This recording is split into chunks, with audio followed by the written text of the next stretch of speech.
ಫಲವಿಲ್ಲದ ಜನಸ್ಪಂದನ ಕಾರ್ಯಕ್ರಮ. ಫಲವಿಲ್ಲದ ಜನಸ್ಪಂದನ ಕಾರ್ಯಕ್ರಮ. ಇವರು ಗಿರಾಕಿಗಳು ಏನ್ ಮಾಡ್ತಾ ಇದ್ರು, ಈ ಖಾತೆಗಳು ಕೊಡೋರ್ನ, ಈ ಯಾವ್ದು ವೃದ್ಧಾಪ್ಯ ವೇತನ ಸರ್ಟಿಫಿಕೇಟ್ ಕೊಡೋರ್ನ ಜನಸ್ಪಂದನ ಕಾರ್ಯಕ್ರಮ ಕೊಡ್ತೀರ ಅಂತ ಜನ ಕರ್ಕೊಂಡು ಗುಡ್ಡ ಹಾಕೊಳ್ಳೋರು. ಒಂದು 150 ಜನ 200 ಜನ ಕಾಣಿಸ್ಕೊಳ್ಳೋರು.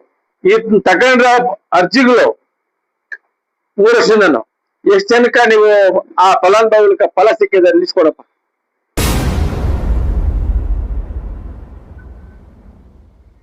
ಈಗ ಜನಸ್ಪಂದನ ಕಾರ್ಯಕ್ರಮ ಫಲಾನುಭವಿಗಳು ಕೊಡ್ತಾರೆ, ಅವರ ಅವಲತ್ತುಗಳನ್ನ ಸಲ್ಲಿಸ್ತಾರೆ. ಎಷ್ಟು ಜನಕ್ಕೆ ನೀವು ಪರಿಹಾರ ಕೊಟ್ಟಿದ್ದೀರಿ?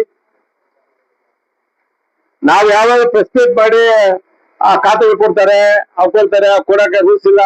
ಜನಸ್ಪಂದನ ಕಾರ್ಯಕ್ರಮದಲ್ಲಿ ಅವ್ರು ಕೊಡ್ಬೇಕಂದಾಗ ಅವ್ರು ನಿಲ್ಸ್ಬಿಟ್ರು, ಪಂಚಾಯತ್ ಕೊಡ್ತಾರೆ. ಈಗ ಯಾವ ಸಮಸ್ಯೆನಿಲ್ಲ ತಾಲೂಕಾಗ,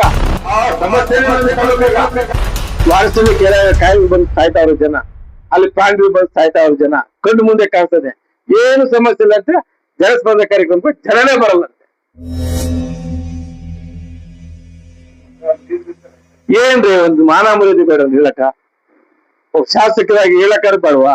ನೀನು ಗ್ರಾಮ ಸಭೆಗೆ ಹೋಗಿಲ್ಲ, ಇಲ್ಲ ಊರ್ಲ ಕುತ್ಕೊಂಡು ಗ್ರಾಮ ಸಭೆ ಮಾಡೋ. ಪಂಚಾಯತಿಗಲ್ಲ, ನಾನು ಚಾಲೆಂಜ್ ಮಾಡ್ತೀನಿ, ಪಂಚಾಯತಿ ಒಳಗೆಲ್ಲ ಮಾಡೋದು. ರಕ್ಷಕಟ್ಟೆ ಮೇಲೆ ಕುತ್ಕೊಂಡು ಗ್ರಾಮ ಸಭೆ ಮಾಡು, ರಕ್ಷಕಟ್ಟೆ ಮೇಲೆ ಕುತ್ಕೊಂಡು ಗ್ರಾಮ ಸಭೆ ಮಾಡು. ನಮ್ಮ ಲೀಡರ್ ಹೇಳ್ಬಿಟ್ಟಿದ್ದೀನಿ, ಇನ್ ಮುಂದೆ ನಮ್ಮ PS ಶ್ರೀನಿವಾಸ್ ಹೇಳ್ಬಿಡಿ. ಯಾರೋ ಶ್ರೀನಿವಾಸ್ ಗೊತ್ತಿಲ್ಲ, ನಾನ್ ನೋಡೋದು ನಾವ್ ಯಾರು ಇನ್ನೊಬ್ಬ ಗೌರ್ಮೆಂಟ್ PS ಇರೋದು, ಇದಾದ್ರು ಹೊಸ ಶ್ರೀನಿವಾಸ್ ಬಂದು ಗೊತ್ತಿಲ್ಲ ಯಾರಂತ.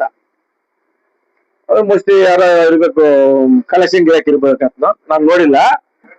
ಇಂಥ ಗಳು ಮಾಡ್ಕೊಂಡು ಏನ್ ದಿನನಿತ್ಯ ಜನಸ್ಪಂದನ ನಡೀತದಂತೆ ಅಲ್ಲಿ ಮನೆ ಒಳಗ. ಮಿನಿಸ್ಟರ್ ಮನೆ ಕೂಡ ನಡೆಯುವಂತೆ. ಇದಾ 10 ಗಂಟೆಗೆ ಹೇಳ್ಬಿಟ್ಟು 3 ಗಂಟೆಗೆ ಬಂದ್ರೆ ಅಧಿಕಾರಿಗಳು ಇರ್ತಾರ?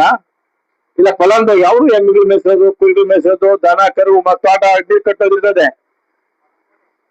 ಜನಗಳ ಮನ್ಕೋದ್ಬೇಕು, ಯಾರು ಫಲಾನುಭವಿಗಳಿಲ್ಲ ಇಲ್ಲಿ, ಎಲ್ಲ ಸಮಸ್ಯೆಗೆ ಸಾಲ ಆಗ್ಬಿಟ್ಟದೆ ಅಂತ ಹೇಳಿದ್ರೆ ಯಾರ್ದು ನಾಟಕ ಡ್ರಾಮಾ ಈಗ? ಆ PS ಅವನಿಗೇನು ಪಟ್ಟ ಬಂದದಪ್ಪ? ಜನಗಳಿಗೆ ಮರ್ಯಾದೆ ಕೊಡೋಕೆ ಕಲಿಬೇಕು ಫಸ್ಟ್. ಜನಗಳು ಕಾಲ್ ಕಸ ಅಲ್ಲ. ಓಟ್ ಹಾಕ್ಯಾರ ಜನ, ಸಂಬಳ ಕೊಡ್ತಾರೆ ನಿಮ್ಗೆಲ್ಲಾನು. ಸಂಬಳ ತಗೊಂಡು ಜನಗಳು ಕಾಲ್ ಕಸ ತರ ನೋಡೋದಲ್ಲ.